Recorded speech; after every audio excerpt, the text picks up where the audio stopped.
How to fix Wild Heart stuck at player name selection screen. 1. Exit then replay the game. 2. Disconnect extra peripherals. 3. Unplug then.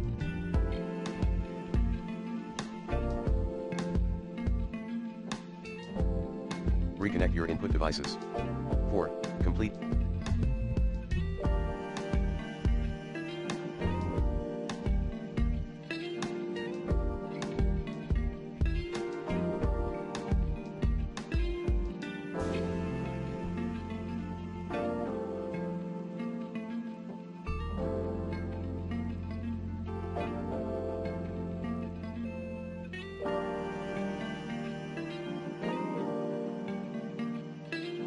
The opening tutorial once again. 5. Delete the saved data and then reinstall the game. 5.1 Xbox, My Games and Apps. See all Wild Hearts Manage Game and Add-ons menu.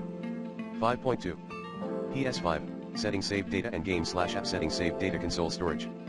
5.3 PC, Backup then clear play save data related items in the Koitmo subfolder. Note, update the game later. 6.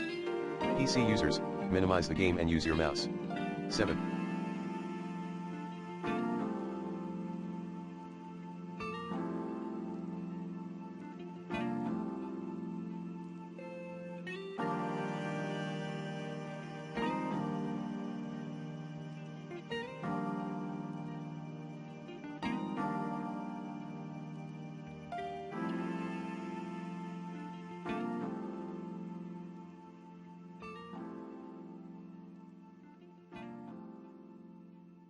Repair the game files in Steam.